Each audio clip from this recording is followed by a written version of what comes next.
know that there has had to have been some sacrifice, whether it's time or nutrition or whatever it is. Recording of myself talking about having a relationship with my chest.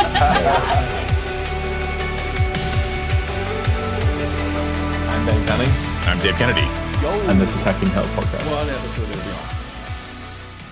You're the one that's supposed to be in charge of that. I feel like I'm on my holidays this week. I'm actively taking a week off work to work in person. I'm going to say we're on episode 132. Welcome to episode 132. What's going on, dude?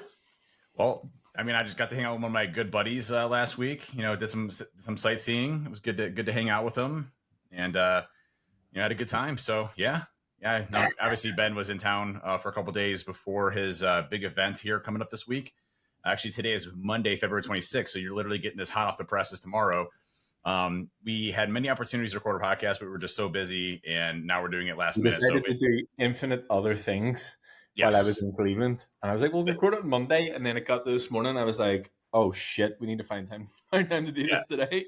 And today was like the busiest day ever because I had like 2 pieces of gym equipment. My cousin came to go see Trusted Sec. I was like driving back and forth. I had to go back to get the things. I had to go pick up my kids, and it was just like total chaos. So I'm actually like drenched in sweat right now. I haven't even eaten any lunch, but I've gotten 2 protein shakes in because that's the only time I have available. Well, the good news is I'm just back from training, so that's the reason I'm covered in sweat. And I just had a bowl of Cocoa Pebbles. So I know you may not be in an ideal situation, but I've absolutely fucking nailed it today. So, well, I'm definitely going to hit some Taco Bell on the way there in a little bit. So gotta get some protein and carbs in there. So some extra cheese or extra beef and move from there. Yeah, double protein, please, and everything. Double protein. So yeah, for anybody who hasn't been following on social media, I was in Cleveland for the weekend, like just 48 hours maybe max. We did let's do as many things as we possibly can in the shortest space of time possible. We did get 2 decent lifts in. We had some good food. We went through the Dave's secret steak cooking method that I've been told that I can never share or my life will literally be ended. I'll disappear off the face of the earth. That's right. And then yesterday, Sunday, I flew Cleveland to Phoenix. I will say when I left Cleveland, it was like 17 degrees Fahrenheit. When I got here, it was like 87. So it was a bit of a difference in terms of difference. But we are in the first of 3 WeHack Health compounds for the week. Everybody started to get in yesterday. So Randy get in, Daniel get in, Tyler just arrived today, Andreas arrived last night, Dave Wilson, Dill is here, Phil's coming in today, Kira's coming in, and Armand. So it's been good to hang out with them. Got to go to the gym today, and tomorrow is the day that everything kicks off. You get in, we have some things to take care of, and then we go from there. Yeah, it's going to be awesome. I'm looking forward to a packed week of hanging out with everybody, getting some lifts in, hanging out with some good people, and getting to know some more folks that I haven't got to meet in person, just through virtual and everything else, and part of the crew. And it's a really cool event you put on. I'm sure there's a lot of packed things that you're not even telling me, but I know there's so many things. Like even like, so I'm in the room that I'm staying in the Airbnb. Just over here, there's so many things in boxes that you don't know about. There's so many things in boxes that other people don't know about. So it's all of the secret stuff that we've been building up and we've been hyping up will all come to light. It was a really big secret we'll be talking about next podcast. Yeah, I was actually thinking, we talked about that. I was like, oh, we can't. We're like just about 8 hours too soon in terms of what we can talk about it. So next podcast, actually, I would say we'll find the time to record that this week because I think doing that one in person is the way to do it. So all of the secret stuff that everybody's been amped to hear about we'll reveal this week. Yep, I think that's a good idea, good plan, and so I think it's gonna be a packed week. I'm getting everything ready here. I got to do like the 70 things of pills, that I got to lock up and get my testosterone, all that good stuff ready to get packed and all that good stuff. But I haven't packed my clothes yet. I've been working on like the vitamins first. That's the most important. I can figure out clothes later on. I can get clothes over there, but shit, you're trying to put these supplements together. Yeah, for sure. Yeah. But it'd be good. Well, I do have a topic for today to run through, which has been a topic on my mind because I'm sure you get this a lot when you talk to somebody. Somebody will come to you and be like, "Hey, I want to get fit, but not like Dave," right? You mentioned that the other time, right? And what I think people need to recognize, and I think which is such a fascinating thing about our bodies, is that our bodies actually change to what we need of them. So they're essentially morphing to the task that we have at hand. So, a good example, look at, marathon runners, for example. Their bodies are built to be marathon runners. Their body adapts to, being lean, extremely lean, but having, very specific types of muscle fibers that allow them to go long distances. Their cardiovascular support increases to be able to sustain, that level of elevated heart rate, and also keep the heart rate down over time. And, and it makes a lot of sense, because if you think about, our roles when we had to kind of fend for food and do different things, our body had to adapt to different situations. If it was trying to chase a fast animal, well, we had to be fast as well. If it was going long distances to forage for food, our bodies had to be able to accomplish those long distances. Or, if we were, going and chasing large animals, we had to be strong, or, to build towns, things like that. So our bodies are literally whatever we want them to be, and we can be anything that we want to be, right?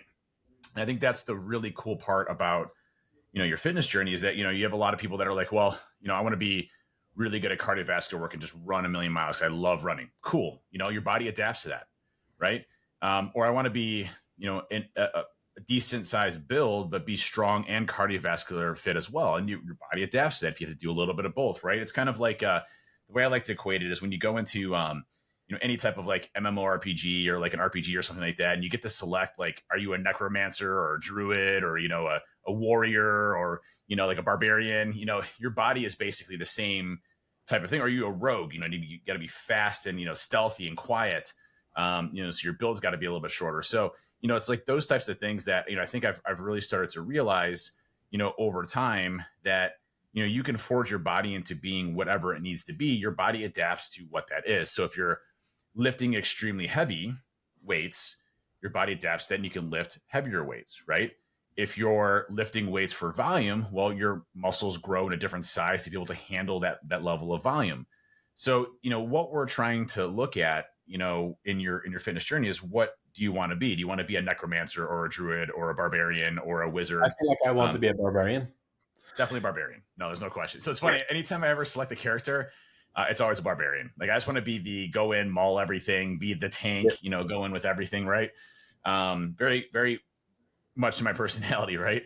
And so, I think, what people need to realize is that there's different ways of training different muscles or different things in your body to be what you want to come. And it doesn't mean that you have to be a marathon runner, but you can be good at running, or you can be lean and, have good cardiovascular support and health.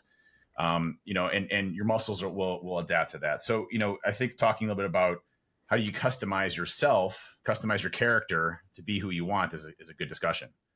Yeah, well, I think I hear this quite a lot. It's like, I want to get big, but I don't want to get as big as Dave, or, insert whatever the thing is. My response to that is, you do not get that by accident. Like, we will not accidentally get there. Like, that is a lot of work and like dedicated specific direction to be that person. Like, you have actively told me many times that you want to be bigger and stronger, as big as possible, as strong as possible.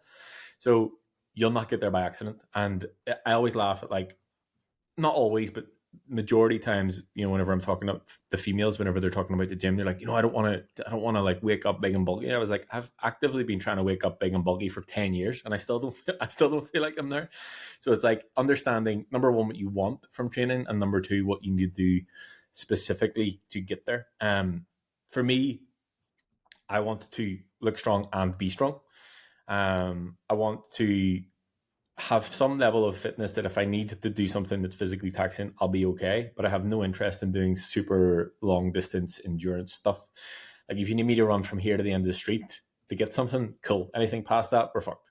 But that's the thing. They're the things that I want, and the things that I value. I want to be strong because whenever I feel physically strong, I feel mentally strong. I like being able to go into the gym, train with you. Last week we did legs. I mean, my legs are just barely now recovered from whatever day we trained them on. But I like going in and being able to push big weights and being in control of it, and having that, confidence in myself, in my ability in terms of strength, and sort of knowing where I'm at with things and sort of how far I can push depending on how my body's responding in certain situations. So understanding what it is that you want from training, what you value and what you don't value. and then understanding how you sort of build and tailor a program around that. And it's actually funny because this is Dill's sort of first interaction of different clients. We were at the gym and we were on the way back in the car there. And he's like, it's so cool to see, like, there's maybe only 5-6 clients here total. He's like, it's cool, so cool to see like everybody's just there for different reasons. You know, people are there and they're talking about like, you know, they just want to be healthier, or they just want to be physically more fit, or they just want to make sure that they, you know, don't die, or they just want to get bigger, or they want to get leaner. Like, you know, there's so many different variances of even the small handful of people that are here already. His observation is, you know, everybody's out to do their own thing in their own way, and it's cool to have been able to tailor what it is that they do in that way for them specifically. Yeah, and I think that's the really neat part about, you know, when I started training, like, what did I want to accomplish? And, you know, from the very beginning, it was, you know, I wanted to get larger, leaner, you know, look great. Jacked AF, I think, was the term that we coined right at the start. Like, we are trying to get jacked AF. I believe that is exactly the term that I used as well. So, you know, and it's been, you know, it's been a journey, like trying to figure out exactly the best way, you know, to get there and how my body responds. And here's the thing. Once you get to a certain point, things change, or your, you know, appetite changes, your calories increase, and you have to keep shifting in a different direction to continue to push you in a different way. And your training may be different. You know, I think when I talked to you, I was doing Orange Theory 3 times a week. I do it twice a week, right? You know, I think I was lifting every day, not lifting every day. I wasn't lifting every day. I think I was lifting like twice a week. But, you know, the training has definitely shifted differently, you know, throughout my journey through this, just to kind of get to the desired results, or how I recognize my body a little bit more. My body's a little bit harder to grow or to attack in different ways, right? And so you have to try different things to get to, you know, a different type of state. And I think that's like the really cool part that I enjoy with this, is like it's always like I'm learning something different every single time, or I have to do something a bit, you know, weirder, you know, in a way to get the desired results that I want to. And, you know, I feel like sometimes, like when I'm, you know, like this training program I'm doing now, it's like, it's a whole different way of looking at, you know, lifting that we did, right? You know, it's like you go in with a leg extension, you just blow your legs out right away, right? You're going heavy. Three sets, and I was like, are we done yet? Like, I don't think I can move anymore. And then we just complained. My complaint was that we were complaining in person and not texting each other, the leg day complaints. There was a lot of complaining for sure going on. So, but it was a lot of fun, obviously. And it was just a different way of kind of like looking at everything, right? It was just, you know, I keep dinging. I'm not sure if that's me or you. Is that me? I cut it here. You can't hear the dings? You know, like, why did my camera just go crazy? My camera just went crazy too, didn't it? Man, oh man. Oh man. I can't believe you're the one having technical difficulties, and right? I'm stood there in a fucking How did it zoom in? That's so weird. And it won't let me turn the camera off. I think the point is, well, for me anyway, understanding that things will adapt over time. Like I've talked about this many times, but my initial goal whenever I started training was to fill out my t-shirts, like to actually look like an adult male and actually, like, you know, fill out my clothes. I've obviously have ticked that box many times and just continue to get bigger clothes. And I think for me overall, like cardio and endurance, like, has never been something that I have valued. There have been times where I was like, I would like to feel a little bit fitter, and I've done something to sort of allow that. But it always has been that focus of how can I get bigger and stronger, and then sort of going through different periods of, okay, pulling back and wanting to be a little bit leaner. And as I said to you in your gym last week, like I'm at the stage now with my body composition that if I stayed this lean, I would be totally fine. So I'm not like super concerned about, okay, right, I need to do this crazy surplus phase to put on loads of muscle mass, and I know that I'm going to put on loads of body fat. But also at the same time, I'm not that far away from, like, if I wanted to get really, really lean, I'm probably about 4 or 5 weeks away from that. So if I could maintain this over a longer period of time, like I would be quite happy. And I'm at the stage where, you know, we had some really good quality food. We were away, probably had quite a lot of calories, still have the freedom in terms of that, like, don't need to really watch that as much as I would if I was like trying to get any leaner.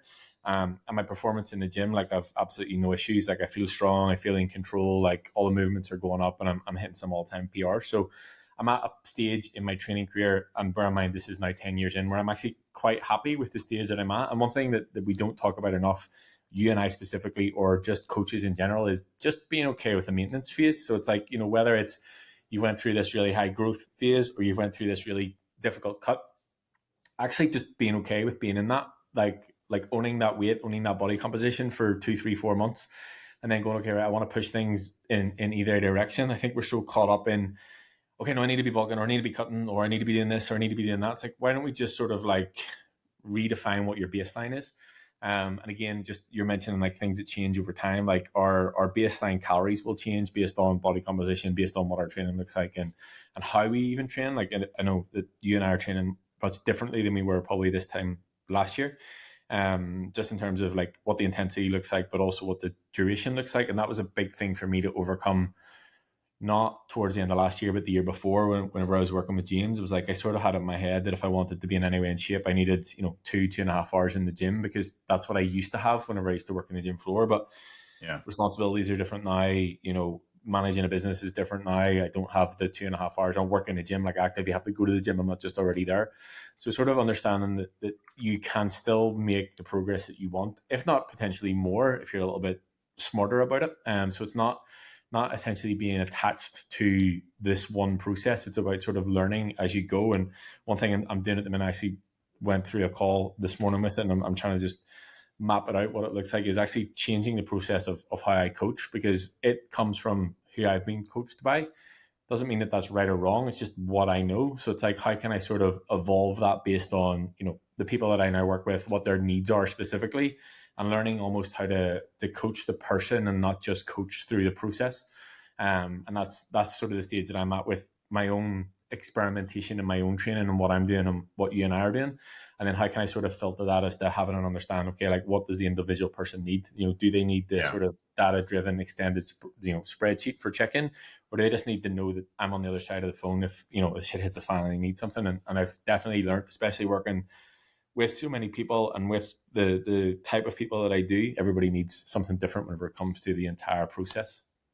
Yeah, there's no question. I mean, everybody's in a different stage of their fitness. I mean, you have folks that, have been bodybuilders before, or have been, power lifters, in different areas. And so, they're in different stages, have different needs, different ways of looking at things. And again, I always go back to the thing where you're like, oh, I have to talk to my trainer. I'm like, why does my trainer have a trainer? But, it makes obviously a lot of sense, because, you're always trying to learn more about yourself or how you can get better and improve. But also, I think the most important piece is someone to hold you accountable, to not slip and, not focus on things, because obviously you're building a business, you're doing a lot of things, you're traveling.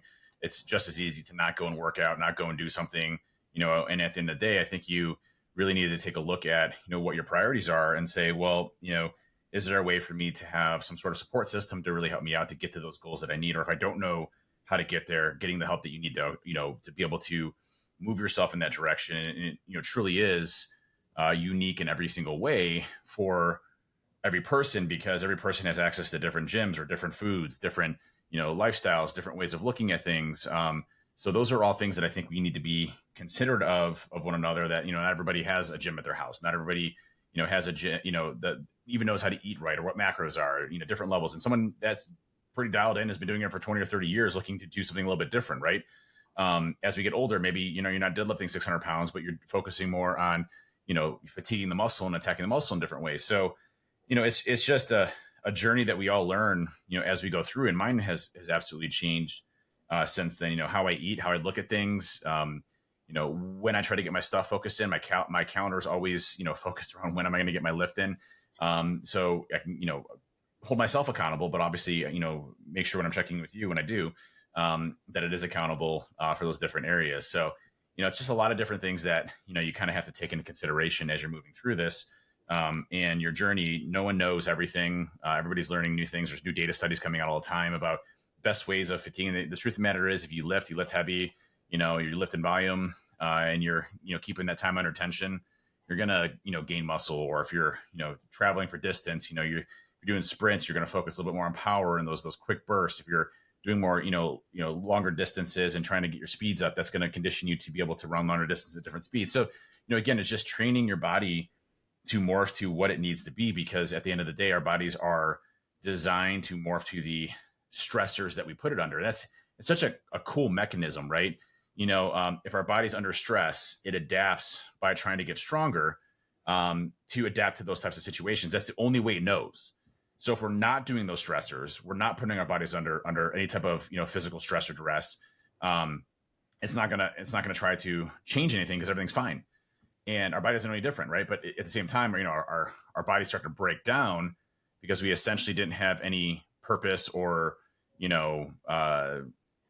ability for us to need to have that. So our bodies actually start to break down a bit more. We live less. Obviously the studies show lifting weights and cardiovascular work and just putting your body under some sort of duress. You live a lot longer, a lot healthier, reduce cancer risks and everything else because your body has to adapt to that. We have to be able to accomplish that. It doesn't just randomly happen, right? And it's just kind of focusing on that as we go along. Yeah, and I think that's the exact thing. Your body will adapt to stress, and if you put your body under stress, it will literally go, "Oh shit, I can't handle this. I need to work out a way that I can actually handle this." And that's how I'm talking specifically about building muscle because that's what I know. But like, what a cool thing to be able to do is like, all right, I can't do this week. What they need to, like, your body thinking like what they need to do to fix this, like how do I need to rebuild muscle that little bit more so I'm that little bit stronger so that I'm not in that same position next time I go to move the weight or whatever the thing is. Yeah. But I think one thing that just in line with all of this, because I know sometimes you and I can talk, and you and I have been, 3.5 years, 4 years, we've been talking about everything about our journey, and obviously we're at a different stage than a lot of people. And I think one thing that I actually, again, talking to Dylan on the flight yesterday, is like, you need to remember that so many people are at so many different levels. So there's probably people who have absolutely no fucking idea what we're talking about, and I need to remember that from a coaching standpoint. There's like the basics and how to sort of nail them. And just what you were mentioning there about if you're continually putting new volume in and higher weights and continue to increase the load overall, like, I'm not going to say there's no right or wrong way of doing things, because there definitely is a wrong way to do it. But if you're consistent with your training, if you are performing the exercises in a way that you can feel the contraction of the muscle, and you're doing it safely and you're doing it with proper form, and you're consistent and you're adding weight and you're adding reps, and you do that for time, your body will change and adapt like that. That is the longest it will be forced to. Like, there's no way that it will not do it. I had a call with a client this morning. We were just talking about the sort of like timeline of things. And I think that the biggest thing is, people don't see the results as quickly as they thought, and then they give up, and then they start to go that little bit backwards, and then they don't train for 6 months, and then they start again, and they're on and off the wagon. I was like, if you had have just stayed consistent for the 3 months, 4 months, whatever it was in between, you would be in a much different position than you are now. And I think it's the biggest piece of it is the time spent and the amount of time, long time, looking at months, if not years, to see proper progress in terms of what it is that you're doing. And I think that that's where a lot of people fall down. It's not necessarily that everybody wants to do the quote unquote, right, I don't know what the right training block is, I don't know what the right nutrition plan is. Like, just fucking pick one and do it for a long period of time and adapt it as you go through. Yep. Literally, your body will adjust and adapt to whatever situation scenario you put it through. So if you're continuously working out and you're consistent, things change, right? If things are heavier, things will change, right? If things are lighter, things are going to change, right? If you don't need it, it's a good way of looking at it. But we're gonna have to wrap up the podcast here very shortly. I know it's a quick one, but I did want to hit on one thing because I got to go pick up Aaron. But we're gonna do a quick 30-minute podcast this week, or a little bit less. But there was a recent study, and I was actually listening to Dr. Rhonda Patrick, who leads a lot of the longevity studies. She's really great. She's got a great podcast, not as frequent, which I actually kind of enjoy. But she talked a little bit about her two staple supplements, and I'm sure you can guess what they are, which is vitamin D and omega-3 fatty acids, right? So DHA and EPA, leading to the longest level of longevity that they can find from a longevity supplement. And those are super cheap, easy to go and buy, and two things that you can add to your protocol. And so I just saw this thing from the New York Post that was really good. And, he's a doctor, Dr. Michael Greger, he's a longevity expert, talks about his 4 key supplements that he uses. So it's vitamin D, EPA and DHA, or omega-3 fatty acids, fish oils, uses B12, which aids in nerve function, the formation of red blood cells, and DNA production. It is also a vital nutrient in the diet, but similar to vitamin D, is mostly found in animal byproducts, posing a deficiency risk for plant-based people.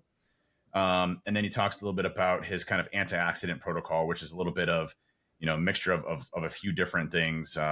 He's got, where's it at? Turmeric, which I use quite often. I keep that away from my lifts, though.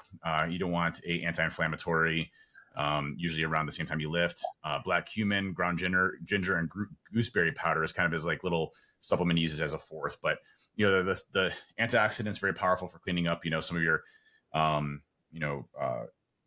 things in your body, and then as well as vitamin D and omega-3 fatty acids, probably 2 core supplements that you can add to your diet to go and do it.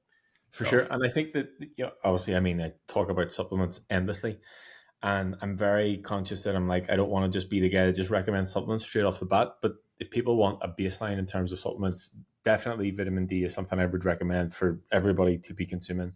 Definitely omega-3s. The other ones that I would recommend would be creatine, because I think the benefits beyond even just training are massive. And then some sort of like green spider on my end. Like I would have no issues in having that conversation and recommend that to anybody, because I know the benefits of it, without having to look at any blood work or anything you know you're deficient in. Yep, absolutely. Well, sorry for the short podcast, everybody, this week. We'll be back at a normal one this next week with some really exciting announcements. Promise that we will make it worthwhile in the next one. Yes. This is our first short podcast, I think, in a very long time. So we get a little bit of a pass. But yeah. Anyways, well, thanks for tuning in for this week. We'll catch you all next week. See you next week. Later.